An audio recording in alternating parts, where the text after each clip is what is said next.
BRICS insights में आपका स्वागत है। ब्रिक्स राष्ट्रों की गहराई से विश्लेषण के लिए तैयार रहें। इस वीडियो में हम उनकी आर्थिक विकास क्षमता, उभरती अर्थव्यवस्थाओं के रूप में उनकी अनूठी चुनौतियों, वे वैश्विक परिदृश्य को कैसे आकार देते हैं और सबसे महत्वपूर्ण बात ये पता लगाएंगे कि क्या ब्रिक्स शक्तिशाली G7 विकसित देशों को पीछे छोड़ने के लिए पर्याप्त सक्षम है। आइए जानते हैं। लेकिन इससे पहले कि हम विवरण में उतरें, आइए संयुक्त राष्ट्र विकास कार्यक्रम द्वारा तैयार मानव विकास सूचकांक के संदर्भ में ब्रिक्स राष्ट्रों की स्थिति पर करीब से नजर डालते हैं। रूस 52वें स्थान पर है, जो सभी ब्रिक्स देशों में सबसे ऊपर है। इसके बाद चीन 79वें स्थान पर, इसके बाद ब्राजील 87वें स्थान पर, दक्षिण अफ्रीका 109वें स्थान पर और आखिरी में भारत 132वें स्थान पर है, जो सभी ब्रिक्स देशों में सबसे कम रैंक है। जब हम G7 देशों की बात करते हैं तो वे सभी शीर्ष 30 में आते हैं, जो ब्रिक्स की तुलना में काफी अधिक है। लेकिन कहानी यहीं खत्म नहीं होती।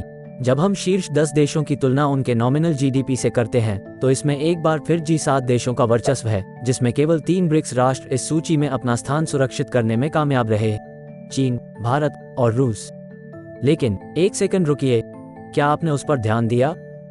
सकल घरेलू उत्पाद की सूची में भारत एकमात्र ऐसा देश है जिसकी विकास दर 7% है। बाकी ने अभी तक 5% का आंकड़ा भी पार नहीं किया। ऐसा तब हो रहा है जब दुनिया अराजकता से जूझ रही है, महामारी के समय की मंदी, मुद्रास्फीति के कारण आर्थिक संकट और यूक्रेन रूस युद्ध जैसे चल रहे संघर्षों से उबर रही है। मानो ये पर्याप्त नहीं था, हाल की घटनाएं जैसे कि इजराइल पर हमास का हमला आग में घी डालने जैसा प्रतीत होता है। क्या बुराई दुनिया पर अपनी छाया डाल रही है? खैर, यहाँ हम ब्रिक्स देशों, विशेष रूप से भारत से सबक ले सकते हैं। भारत महामारी और मुद्रास्फीति दोनों को सुचारू रूप से और चतुराई से जीतने में कामयाब रहा। कुशल संवाद और कूटनीति के माध्यम से भारत ने एक तटस्थ स्थिति बनाए रखी है जो चल रहे युद्धों से अछूता है। इसके विपरीत संयुक्त राज्य अमेरिका शांति के नाम पर रूस के साथ छद्म युद्ध में डॉलर लगा रहा है, लेकिन अभी तक स्थायी शांति प्राप्त नहीं कर पाया। इस बीच भारत अंतरिक्ष अन्वेषण में नई ऊंचाइयों पर पहुंच रहा है। चंद्रयान-3 मिशन के हिस्से के रूप में चंद्रमा के दक्षिणी ध्रुव पर सॉफ्ट लैंडिंग करने वाला पहला देश बनने की भारत की उपलब्धि देश की बढ़ती क्षमताओं और योगदान को दर्शाती है। एक दूरदर्शी कदम उठाते हुए भारत और ब्राजील ने एक संयुक्त जैव ईंधन रणनीति पर चर्चा करने के लिए हाथ मिलाया। ब्राजील गन्ने का अग्रणी उत्पादक होने के नाते विश्व स्तर पर सबसे बड़े इथेनॉल उद्योगों में से एक है। देश में कारों का एक बड़ा हिस्सा गन्ने या मकई से बने 100% जैव ईंधन पर चल सकता है। ब्राजील की अनूठी फ्लेक्स फ्यूल तकनीक कारों को 100% इथेनॉल सहित विभिन्न इथेनॉल गैसोलीन मिश्रणों पर चलाने की अनुमति देती है। भारत और ब्राजील के बीच ये सहयोग न केवल वैश्विक चुनौतियों से निपटने के लिए ब्रिक्स समूह की प्रतिबद्धता को रेखांकित करता है, बल्कि विश्व मंच पर सकारात्मक बदलाव लाने के लिए उभरती अर्थव्यवस्थाओं के बीच साझेदारी की क्षमता को भी दर्शाता है।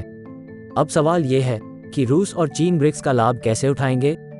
इसका उत्तर ब्रिक्स देशों द्वारा एक नई मुद्रा विकसित करने के बारे में चर्चा में निहित है, जो संभावित रूप से वैश्विक आरक्षित मानक के रूप में अमेरिकी डॉलर को टक्कर दे सकती है। एक नई वैश्विक मुद्रा में ये बढ़ती रुचि प्रतिबंधों और व्यापार युद्धों के माध्यम से अमेरिकी डॉलर के निरंतर शस्त्रीकरण के जवाब में आती है। कई देश अमेरिकी वित्तीय प्रणाली से अधिक स्वतंत्रता की मांग कर रहे हैं। 2021 में सऊदी अरब और रूस ने एक सैन्य सहयोग समझौते पर हस्ताक्षर किए, जो संकेत देता है कि संयुक्त राज्य अमेरिका अब सऊदी साम्राज्य का एकमात्र रक्षक नहीं रहा। इसके अलावा 2022 के ब्रिक्स शिखर सम्मेलन में रूसी राष्ट्रपति व्लादिमीर पुतिन ने घोषणा की कि ब्लॉक एक अंतर्राष्ट्रीय आरक्षित मुद्रा बनाने के लिए काम कर रहा है।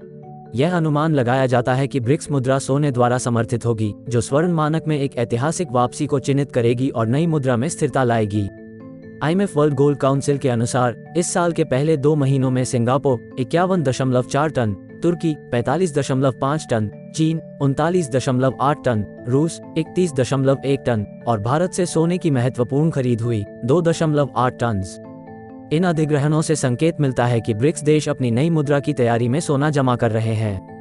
इसके साथ ही IMF के आधिकारिक विदेशी मुद्रा भंडार की मुद्रा संरचना के अनुसार केंद्रीय बैंकों द्वारा रखे गए अमेरिकी डॉलर के हिस्से में गिरावट आ रही है। कई देश एक नई अंतर्राष्ट्रीय प्रणाली के लिए खुद को तैयार कर रहे हैं। दशकों से संयुक्त राज्य अमेरिका को वैश्विक आधिपत्य माना जाता रहा है।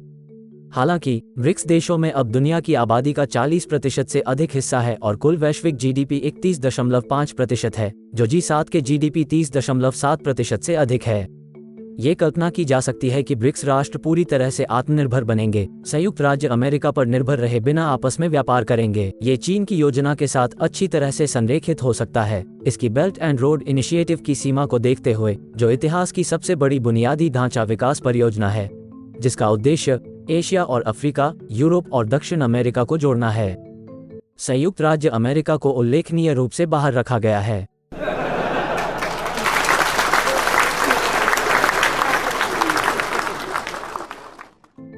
मजाक के अलावा हाल ही में दक्षिण अफ्रीका के जोहान्सबर्ग में 15वें वार्षिक ब्रिक्स शिखर सम्मेलन का समापन हुआ, जिसमें 6 नए देशों का स्वागत किया।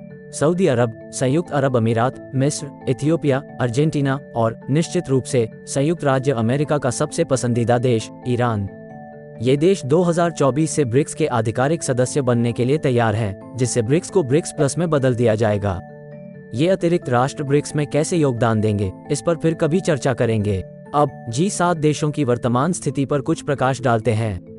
जर्मनी की अर्थव्यवस्था पिछले 3 महीनों से दूसरी तिमाही में स्थिर रही, जिसमें शीतकालीन मंदी से उबरने और दुनिया की सबसे कमजोर प्रमुख अर्थव्यवस्थाओं में से एक के रूप में अपनी स्थिति को मजबूत करने का कोई संकेत नहीं दिखा। ऐसा ही एक मामला जापान में देखा जा सकता है, जहां उम्र बढ़ने वाली आबादी ने एक ऐसी अर्थव्यवस्था में योगदान दिया जो अभी स्थिर हो गई है। इस साल के मध्य में फ्रांस विरोध प्रदर्शनों से घिरा हुआ था और अब पेरिस और अन्य फ्रांसीसी शहरों में खटमलों की नई आफत आ गई है।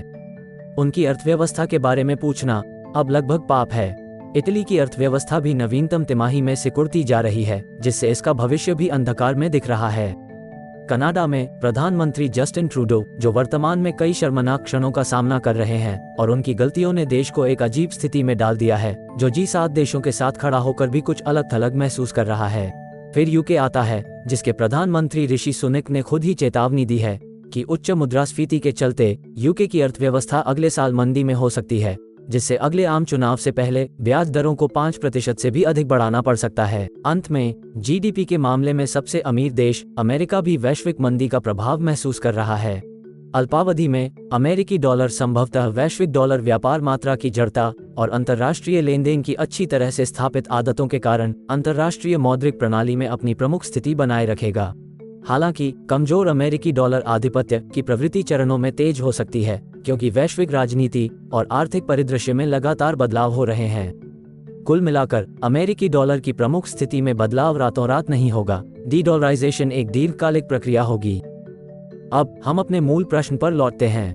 क्या आने वाले वर्षों में ब्रिक्स G7 देशों को पीछे छोड़ देगा? आर्थिक दृष्टिकोण से वर्तमान में वैश्विक डी-डॉलराइजेशन प्रवृत्ति अब थमने का नाम नहीं ले रही।